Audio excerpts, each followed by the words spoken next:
नमस्कार बच्चों। आज हम क्लास 10th का वर्कशीट नंबर 84 करने जा रहे हैं।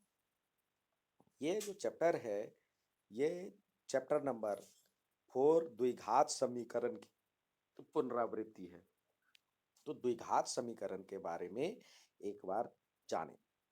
पहले द्विघात बहुपद का ये जो होता है, ये जनरल फॉर्म साधारण रूप है A X square plus B X plus C, यानी A X square plus B X plus C. द्विघात यानी घात दो होनी चाहिए। द्विघात में घात कितनी होनी चाहिए? बहुपद में, द्विघात बहुपद में घात दो होनी चाहिए, दो घात वाले। और ये द्विघात बहुपद और समीकरण में थोड़ा सा अंतर ये होता है, आपको बताया था, ये बहुपद है, द्विघात बहुपद।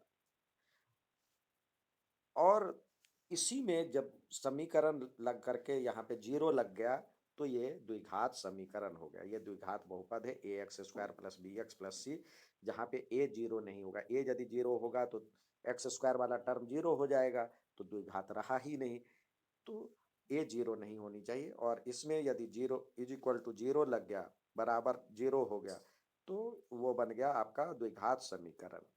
अब उसके बारे में द्विघात, यहाँ पे द्विघात समीकरण और द्विघात बहुपद के बारे में आपने जानकारी हासिल कर ली।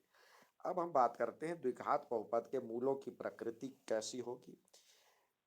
तो उसके लिए d का वैल्यू होता है, d इजकल टू होता है बी स्क्वायर माइनस 4ac, जहाँ पे ये b और a और c कहाँ से आया? ये A X square plus B X plus C equal to zero से ये c है, ये b है और ये a है। ये फॉर्मूला होता है विभक्ति कर, जिसको कहते हैं इंग्लिश में, हिंदी में विभक्ति कर या विवेचक भी कई जगह लिखा हुआ होता है। द्विघात समीकरण को हल करने की विधियां भी अलग अलग है। वास्तविक मूल परिमेय और अपरिमेय भी ज्ञात कर सकते हैं यहाँ पे। अब यहाँ पे हम वास्तविक मूल कैसा होगा, अवास्तविक होगा तो हम निकालेंगे ही नहीं। तो यहाँ पे हम जानेंगे कब वास्तविक होता है और कब दोनों मूल समान होते। तो वास्तविक मूल होंगे, परिमेय या अपरिमेय हो सकते हैं, यही निकालना है। वास्तविक में मूल परिमेय यानी भिन्न के रूप में हो सकते हैं, या वैसे संख्या हो सकती है, बिना भिन्न वाले भी हो सकते हैं। द्विघात समीकरण को हल करने की विधियां के बारे में जानकारी आपको पहले से है। तो आइए हम देखते हैं मूलों की प्रकृति जो क्या होती है। मूलों की प्रकृति, यह है मूलों की प्रकृति के बारे में। डी, जब बी स्क्वायर, डी का वैल्यू निकालेंगे, डी बराबर में होता है बी स्क्वायर माइनस 4ac। यदि डी डी जो होगा, क्या होगा? या तो प्लस में होगा या माइनस में होगा। तो डी का मान यदि जीरो से बड़ा हो तो मूल वास्तविक और असमान होंगे। मूल तो वास्तविक होंगे लेकिन असमान, दो मूल होंगे, क्योंकि स्क्वायर है तो दो मूल होगा, ये द्विघात है तो दो मूल होगा, दो इसका वैल्यू निकलेगा। तो दोनों मूल निकलेंगे, वास्तविक होंगे, लेकिन मूलों की प्रकृति जो होगी वास्तविक होगी और दोनों मूल बराबर नहीं होंगे, असमान होंगे। यदि d इक्वल टू जीरो हो गया, यानी बी स्क्वायर माइनस 4ac की वैल्यू जीरो हो गया, तो ये वास्तविक और समान मूल, दोनों वास्तविक होंगे और समान होंगे। और यदि आप d का वैल्यू माइनस में आ जाए, यानी जीरो से छोटा हो जाए, तो मूल वास्तविक नहीं होंगे। यानी आपको कहने का मतलब ये हुआ, आपको जब d की वैल्यू जब हमारे पास निकालना है, तो d की वैल्यू जब या प्लस में हो, d बराबर में पॉजिटिव आए तब निकालना है, d बराबर जीरो आए तब निकालना है। d बराबर और पॉजिटिव आए तो क्या हुआ? जीरो से बड़ी संख्या है पॉजिटिव, तो वो मूल आपके पॉजिटिव होंगे, यानी वास्तविक होंगे और असमान होंगे। और जीरो आया तो वास्तविक होंगे और पॉजिटिव आया तो मूल वास्तविक और असमान होंगे, और मूल 0 आ गया तो मूल वास्तविक और समान होंगे। और डी नेगेटिव आ जाए तो नहीं निकालना है आपको, यानी वो मूल वास्तविक नहीं होगा। द्विघात समीकरण को हल करने की विधियां इधर दी गई है। तो 3 विधियां हैं: गुणनखंड विधि, सर्व समीका के प्रयोग करके। जो गुणनखंड विधि है, या तो सर्व समीका यानी फॉर्मूला का यूज करके, या मध्य पद को विभाजन करके, या ये जो सबसे बढ़िया सूत्र है जो श्रीधराचार्य सूत्र कहलाता है। ये पहले डी निकाल लें, डी से मूलों की प्रकृति हो जाएगी। तो यदि डी पॉजिटिव या नेगेटिव हो, तो नेगेटिव होगा तो निकालेंगे नहीं, या तो डी इस तरह से हो, 0 से बड़ी या बराबर, तो x का वैल्यू हो जाता है, x का वैल्यू होगा -b एक बार, फिर प्लस अंडर रूट डी भी लिखते हैं, या b² - 4ac/2a, और यहाँ पे दूसरी बार में माइनस लगा देंगे। ये श्रीधराचार्य सूत्र है। आइए अब इसका प्रयोग करके हम सवाल का हल करने की कोशिश करें। अब इसमें तथ्य और सूत्र भी है। ये द्विघात समीकरण के आपके पास ये जो हो गया, इसके general form ax² + bx + c is equal to 0 हो तो इसके 2 मूल होंगे, अल्फा और बीटा। तो अल्फा बराबर एक बार प्लस रखे, दूसरी बार माइनस रखे, बीटा बराबर। मूलों की प्रकृति हमने देखा, जो कि डी डी की वैल्यू जब 0 से बड़ा हो तो मूल वास्तविक और असमान होंगे। ये मूलों की प्रकृति पे निर्भर करता है। डी का वैल्यू, डी मूलों की प्रकृति बताता है, डी का वैल्यू b² - 4ac होता है। डी बराबर 0 हो तो मूल वास्तविक और समान होंगे। डी छोटा हो 0 से, यानी नेगेटिव में हो, तो मूल जो होगा वास्तविक नहीं होगा। जैसे इसमें दिया हुआ है x² + 1 में मूल आपसे नहीं निकलेगा। अब आइए पहला सवाल है, यहाँ पे देखिए 3x² और -√6x -√6x + 2। तो यहाँ से रूट ये 3 है, √3 × √3 से बना हुआ है, तो यहाँ पे √3 कॉमन ले लेते हैं, तो ये हो जाएगा √3x, और माइनस यहाँ पे √3 ले लिए कॉमन, तो √2, और x भी यहाँ पे 2x था तो एक x भी बाहर निकाल दिए।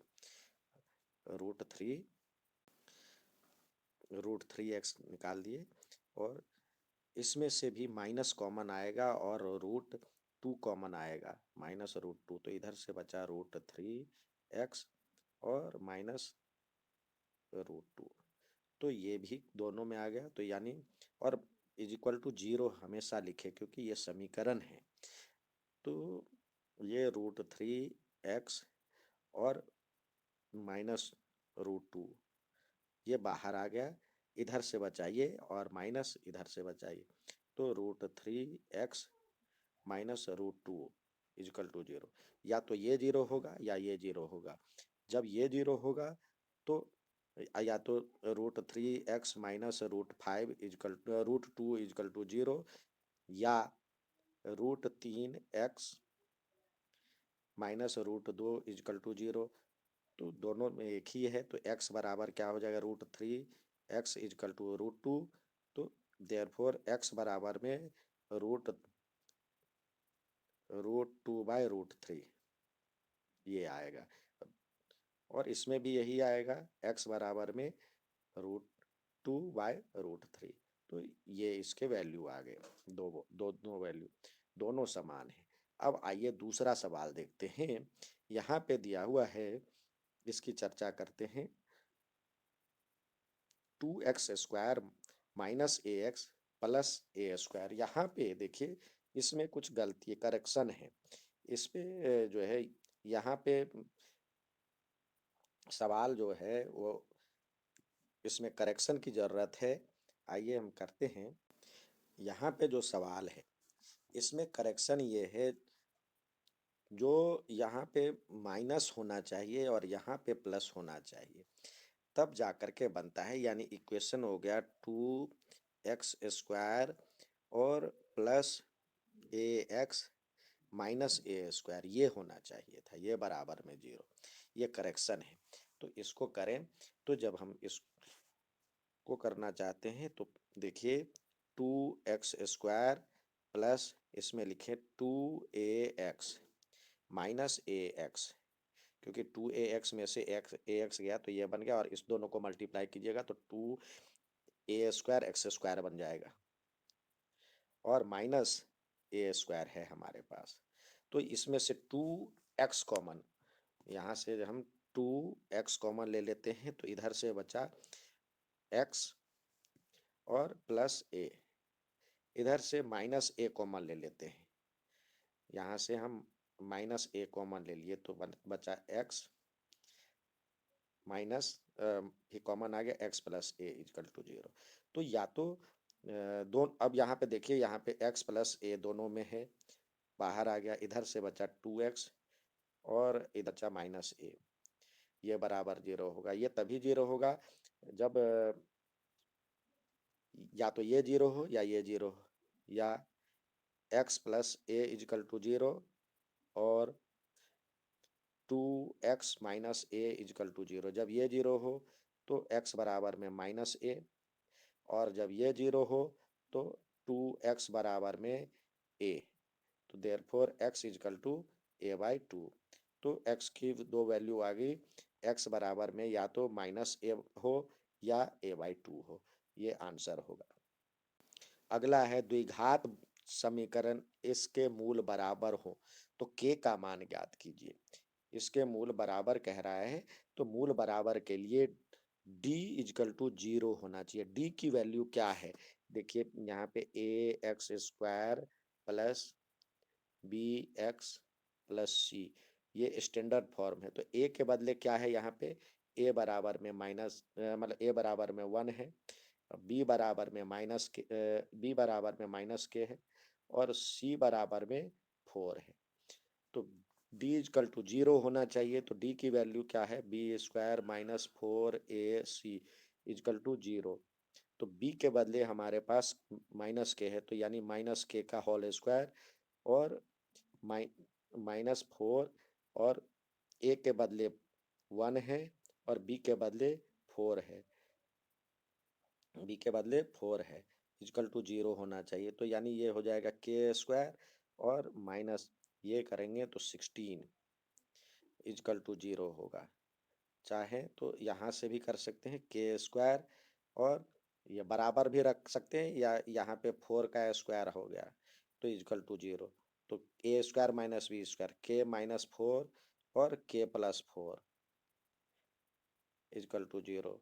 या तो कुछ बच्चे यहाँ से सीधे ले जा सकते हैं, k² बराबर में 14 भी लिख सकते हैं। तो k जब हटाएंगे तो अंडर रूट प्लस माइनस साथ में, क्योंकि प्लस का भी स्क्वायर प्लस होता है, माइनस का भी स्क्वायर प्लस होता है, तो अंडर रूट 16, तो ये प्लस माइनस 4 आ जाएगा। और इससे भी करेंगे, या तो ये 0 होगा या ये 0 होगा। जब ये 0 होगा तो k इक्वल टू 4, और ये 0 होगा तो k इक्वल टू माइनस 4। तो इस तरह से k इक्वल टू 4 और माइनस 4 दोनों वैल्यू आए। अब नेक्स्ट सवाल देखते, इसीलिए में लिखा प्लस माइनस 4। नेक्स्ट सवाल, इसमें तीसरे सवाल में विविक्तकर निकालने के लिए कह रहा है। तो यहाँ पे देखिए a बराबर में हो गया 3√3, b बराबर में हो गया 10, और c इक्वल टू हो गया √3। तो d इक्वल टू क्या होता है, b² माइनस 4ac। b के बदले आपके पास है 10 का स्क्वायर, और 4 a के बदले है क्या 3√3, और c के बदले है √3। तो इसको यदि करते हैं तो आता है 100 में से 4 3 जा 12, और 12 3 जा 36, यानी 64। ये डी की वैल्यू आती है। ठीक है बच्चों, नेक्स्ट यदि करेक्शन नहीं है करना चाहें तो ये पूरी तरह से सवाल तो नहीं बन पा रहा है, लेकिन करेक्शन यदि करते हैं तो इजीली बन जाते हैं। यहाँ पे माइनस लगा दें और देखिए क्या होता है। यदि माइनस नहीं लगाते हैं तो वैल्यू बहुत लंबा आ जाता है और नहीं के बराबर आंसर आता है। आंसर तो आता है लेकिन वैल्यू जो है इतना बड़ा हो जाता है, डेसिमल में रूट हो जाता है, फिर दिक्कत आएगी। तो यहाँ ऐसे कर ले। अब देखिए क्या होता है, जब 1/x+4 है और -1/x+x-7 है इक्वल टू 11/30। अब एलसीएम लेंगे तो ये हो जाएगा x+4 और x-7 और इधर हो जाएगा x-7 और -x+4 इक्वल टू 11/30।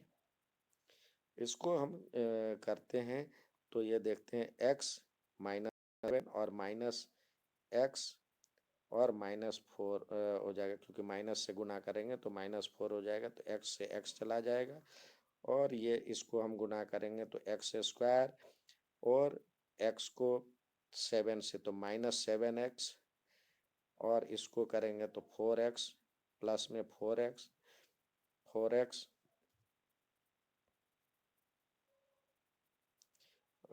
इसको करेंगे तो 4x और इसको यदि हम करते हैं, इसके साथ मल्टीप्लाई करते हैं तो -28 आ जाता है और बराबर में 11/30।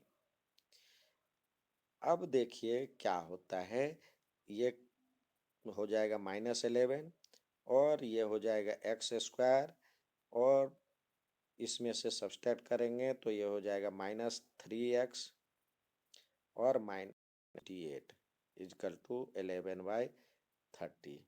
अब 11 से तो 11 चला जाएगा तो -1 हो जाएगा, तो यानी -30 हो जाएगा। तो आपके पास हो गया, क्रॉस मल्टीप्लिकेशन करते हैं तो हो जाता है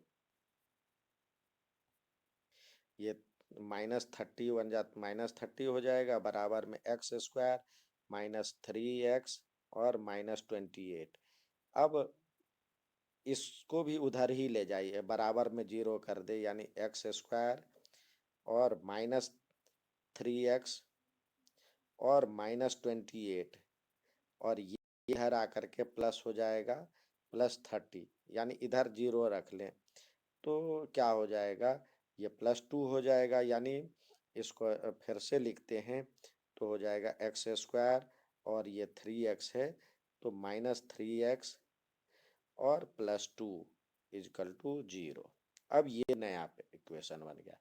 अब फिर इस पे d निकाल करके या इससे मल्टीप्लाई करें, 2 1 जा 2 x² तो 2 सॉरी यहाँ पे हो जाएगा x² और -2x -x +2 इक्वल टू 0।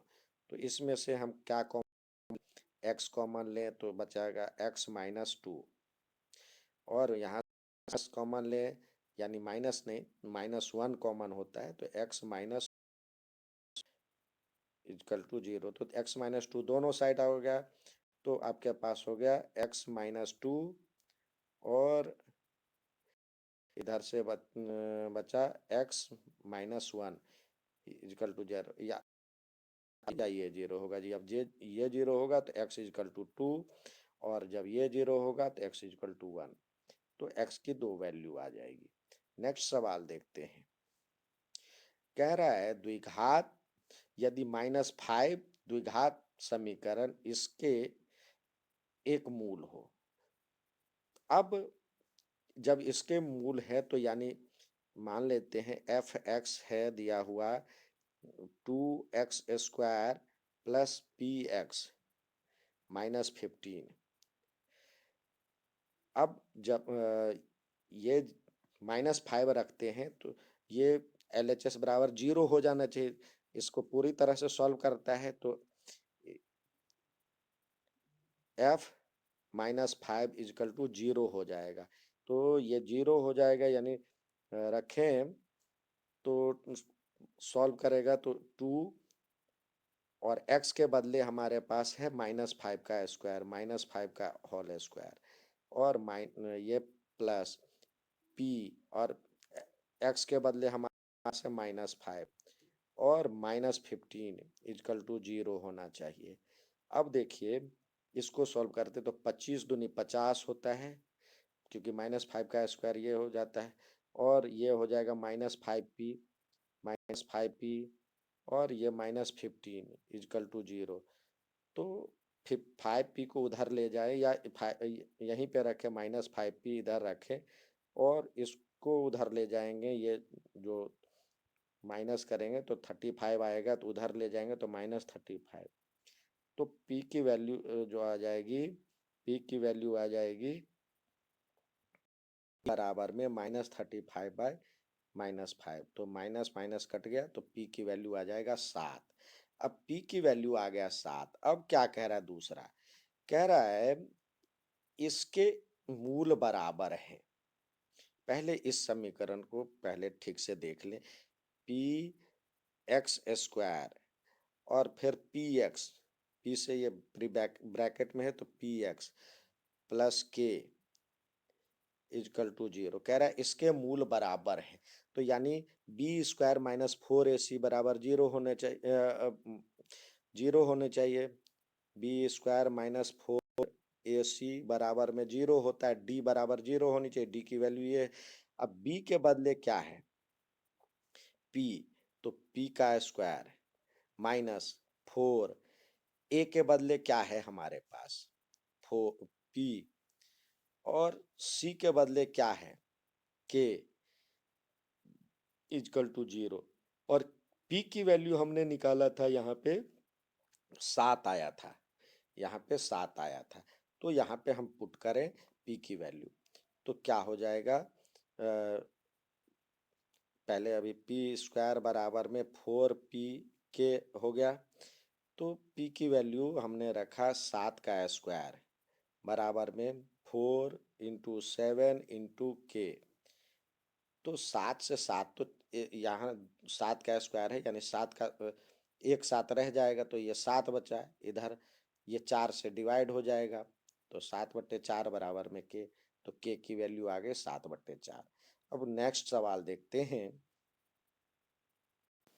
यहाँ पे कह रहा है इसको हल करने के लिए कह रहा है, जब ये 0 नहीं, तो सबसे पहले यहाँ पे क्या करें, x वाले को एक साइड रखें और बिना x वाले को एक साइड रखें। देखिए इसमें भी x है और इसमें भी x है, तो x वाले को एक साइड रख लेते हैं, जिससे आसानी होगा। चाहे तो इधर ही रख, ये 1/a प्लस 1/b इधर रहने दे, और 1/a plus b plus x है, माइनस उधर चला जाएगा तो 1/x। तो इसका एलसीएम करेंगे तो क्या हो जाएगा, ए बी और बी प्लस ए, यानी ए प्लस बी भी लिख सकते, ए प्लस बी। और इसका लेते हैं तो ये हो जाएगा x into A plus B plus x, इस दोनों का गुना, और इसको करेंगे गुना तो x, ये x बन जाए x माइनस, और इससे इसको गुना -1 से, तो -a minus B minus X, तो x से x चला गया, और इधर बचा -a, माइनस भी कॉमन ले लेते हैं, a प्लस बी, और इधर बचा x into A plus B plus X, और इधर हमारे पास था a plus B by A B, तो ए प्लस बी कट गया, यहाँ पे -1 हो जाएगा। अब इसको फिर से लिखे, ये इससे गुना हो जाएगा तो यहाँ पे 1 हो जाएगा, इससे गुना करेंगे तो x into A plus B plus X, और ये हो जाएगा ए बी -1 को करेंगे ए बी, यहाँ माइनस था, माइनस से इसको करेंगे तो -ab हो जाएगा। तो अब फिर से देखते हैं, A X plus B X और plus X square equal to -a b, सबको एक साथ ले आते हैं, और जो स्टैंडर्ड फॉर्म है, पहले एक्स स्क्वायर को लिखते हैं, X square plus A X plus B X, और ये भी इधर आ जाएगा तो plus A B equal to 0। X common तो बचा X plus A, B common plus B तो एक्स प्लस ए। तो दोनों साइड से एक्स प्लस, इधर से बचा एक्स प्लस ए दोनों में है कॉमन, इधर से बचा एक्स और इधर से बचा बी। तो या तो ये 0 हो या ये 0 हो। जब ये 0 होगा तो X plus A equal to 0 या X plus B equal to 0। जब ये 0 हो तो एक्स बराबर में माइनस ए, जब ये 0 हो तो एक्स बराबर में माइनस बी। तो देयरफॉर एक्स बराबर में माइनस ए माइनस बी, ये आंसर हुआ। अच्छा लगे बच्चों तो लाइक और सब्सक्राइब जरूर कीजिएगा। धन्यवाद।